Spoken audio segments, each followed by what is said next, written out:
Эми элдик үлгүлүү бий ансамблинде чындап 30 жылдан бери эмгектенип келатабыз.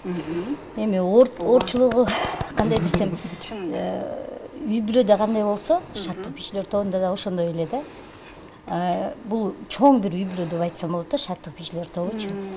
Айтып кетсек, бир 400-500 баланын айланасында иштейбиз. Эрикилдин эң улуу кыздар менен, ал 15, 16, 17 жаштагы кыздар менен иштейт. Мен бир аз кичинекей кыздар менен, балдар кыздар менен ошондо 7-8 жаштан 14 жашка чейинки кыздар менен мен иштейм. Жакшы экен. Ошо эки топко бөлүп алып турсуздар, сиз кичи жаш курактарды, бизден агайыбыз болсо улуураак дегендей. Ошону эмне үчүн ушундай алып бөлүп алдыңыздар? Же ошо эркек адамдын көз карашы, же аял адамдын көз карашы башкачараак болгондуктанбы? Кичинекей балдар менен мен ойлойм аял киши иштеш керек депчи. Эмне дегенде, алар кичинекей кезинен келип мындай үйрөтүш үчүн аларды алдап үйрөтүш керек да. Энелик мээрим мененчи. Анан эркилданч алар убакта кичине мындай женственность кошуш керек. Аял заттын кандай мээримдүү бийлегенге үйрөтүп туруп, анан эркилданчка бериш керек да. Бул киши ошол убакта 12-13 жашта балдарында переходный возраст болуп калат го. Ошондо дагы аял кишиге мен ойлойм мындай кичине оңоюраак балдар менен иштешчи. Бизде азыр коомдо мындай да, мен мисалы фитнес машыктыруучумун да, эркектер келип мага айтат да, эркектин жумушу эмес бул, эркек деген борец болуш керек же боксер болуш керек деп, анан өзү же борец, боксер эмес. Сизде ушуну сындагандар барбы, Эрикбек? Конечно, есть, Рафаэль, ты прав, видимо. Дело в том, что к нам приходит очень много мальчиков, приходит, и мальчики очень хорошие, талантливые, которые слышат музыку, хорошо двигаются, да, телосложение такое хорошее, спортивное, здоровое телосложение, когда они высокие, стройны, когда они могут, ну, даже девочек легко поднимать. Такая тенденция пошла, то, что до 10, вот они приходят к нам в 4-5 лет, да, и до 10-летнего возраста они у нас обучаются. И когда родители уже прям чувствуют, что они окрепли, что у них есть мышцы, что они силы воли имеют, да, то родители, конечно, ну, их нельзя в этом обвинять, они начинают их переводить в спортивные секции. Нам, конечно, это, конечно, очень так сильно обидно, то, что, ну, вот, мы их готовим для себя, да, а получается, что потом отдаем, да. Но в советское время, ну, это совсем вот буквально 30 лет тому назад, это совсем маленький срок, немножко было все по-другому. Родители, бабушки, дедушки знали, что если дают спорт, то это на государственном уровне, то есть это действительно хорошая дисциплина, когда государство полностью заботится в хороших помещениях, отапливаемых помещениях, когда хорошие тренера, когда были сборы, да, поездки, это все заинтересовало. То же самое их с хореографией и с вокалом. Сейчас немножко, конечно, сложнее все, потому что все на самоокупаемости, да.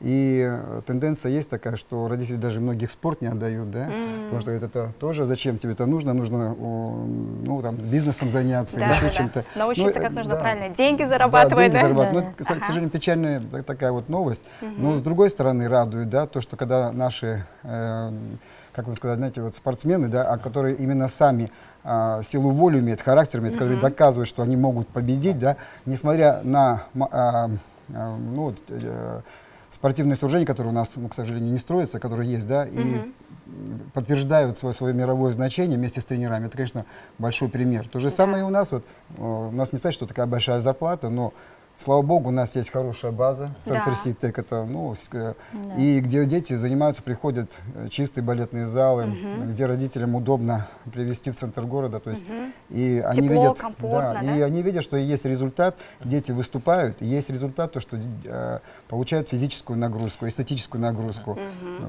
Даже самая гибкость. Телегөршілер айтып өттім, мен фитнес-тренер қатары, баларыңарды биге берсе болуы дегенде болот. Кыймыл аракет керек. Үйдө телефон олтуруп чукууга чакты. Мынаки.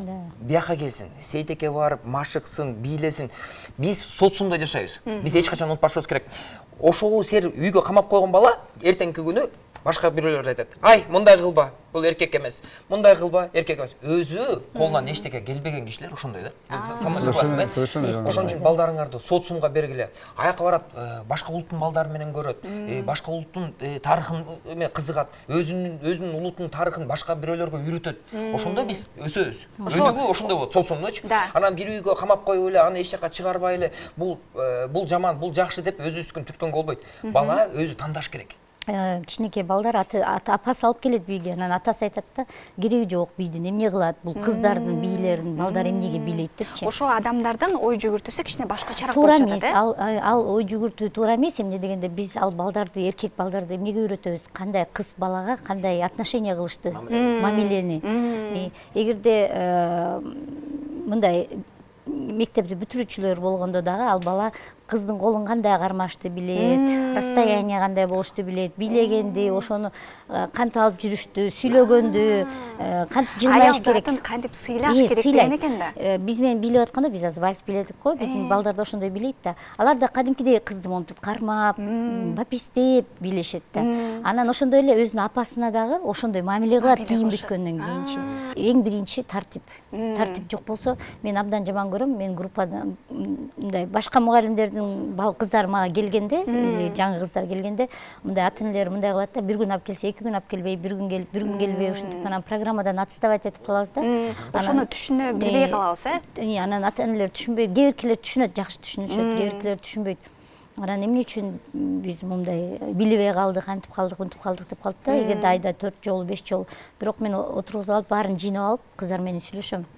Эгерде мага келе турган болсоңор, мындай тартип керек. Эч кимер бийди таштабаш керек.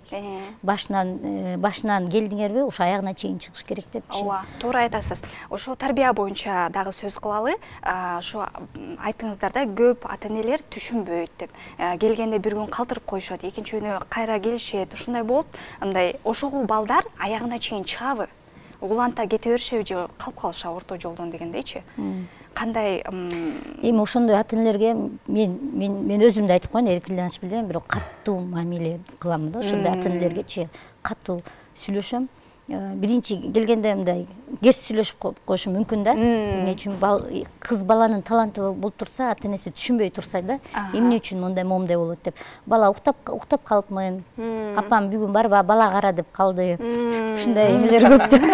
Ошондой конок келип калып, мен идиш жууп калдым деп ушундайлар эметет да. Идишиң эртең деле жуулат. Муну азыркы бүгүнкү сен койгон мына кандай дейм, цель, максат койгондон кийин ушу койгон максатыңа сен азыр иштебесең, анда эртең пайда болбойт. Эртең кеч болуп калат. Ушуга чынында мен басым жасагым келет, анткени бир гана бий ушу тармагында эмес, башка тарап жактарда дагы дайыма бир күн калтырбай келип жазап туруш керек да. Анткени мисалы биздин эле тамак ашталалы, биз үй бүлөдө аш жазып атабыз дейли. Ошонун аштын ичине бир суу кошпой коелу, же болбосо сабиз кошпой койгондой эле. Тузу жок жесең кандай болот? Мында ошошпой калат, ошондой эле кылып аткан ишиңизде бир күн калтырып койсоңуздар, ошого мындай чынында мындай туура нерсени айтып жатасыздар да. Ошого кошумча айтып кетейин дедим. Мотивация түгөнгөндө дисциплина алып кетет да. Ошону эч качан унутпаш керек ата-энелергечи. Ошогу ата-энелер өздөрү шалакы мамиле кылып атып, балдары да ошондой болот. Анан кийин алар таарынат. Эмнеге сен сен мындай эмесиң, өзүң чогула албайсың деп. Анткени сизди ал көргөн. Сиз балдарыңызды учурунда алып барып туруңуз бийге. Алар ошо дисциплина көнөт. Анан кийин биз балдарыбыздан бирдемке сурасак болот да. Сен жашоодо эмнеге мындай болгон жоксуң деп. Биз өзүбүз туура эмес тарбия көргөзүп алып, анан кийин кайра балдарыбызга таарынабыз да. Ошон үчүн теле көрүүчүлөр, балдарыңарды сиз адептүү дисциплинага баш ээ турган болсоңуз, сиз өзүңүздөн баштаңыз. Кандай дейсиз? Понимают это родители, и родители видят результат. Мы очень благодарны своим родителям и детям. Вот сейчас у нас очень хорошие мальчики. Сергей Жапаровна буквально вчера увидела, говорит, у нас даже мальчики где-то сильнее, чем девочки. Но это приятно. Их вот эта амбиция, да? На них смотришь и видишь его работы и радуешься. Ну как же красиво они. Ну настолько профессионально стали сейчас танцевать, они почувствовали в этот год. Они были прошлый год, позапрошлый год маленькими, как-то еще какие-то цыплятки, а сейчас совсем другие. Я смотрю, ну... Классно. Хорошо. Но это совместная работа с родителями, с педагогами и с режиссерами, сценаристами. телегөрүүчүлөр бул маякта турган энергияны сезбей атат да. Ушундай энергия сезим жатышат. Бул мен де бийлегим келип кетти. Бирок тамак үчүн эмес. Студияга келип бергениңизге чоң рахмат. Чын эле ушундай биз менен бөлүшүп, ой пикириңерди, алдыга койгон максатыңарды ошонун баары ишке ашсын. Ошондой эле сиздер өнүгүп өсөрүңүздөр, балдарыңыздар көп болсун, жаныңызда жүргөн бийлегендер, колдогондор, чет өлкөгө чыгып, ушу Кыргызстаныбызды бий менен дагы өнүктүрө бериңиздер. Чоң рахмат келгениңиздер үчүн. Акыры коштошо берели дагы. Сиздерге рахмат. Арузат телеберүүсү болду. Сак саламат калыңыздар.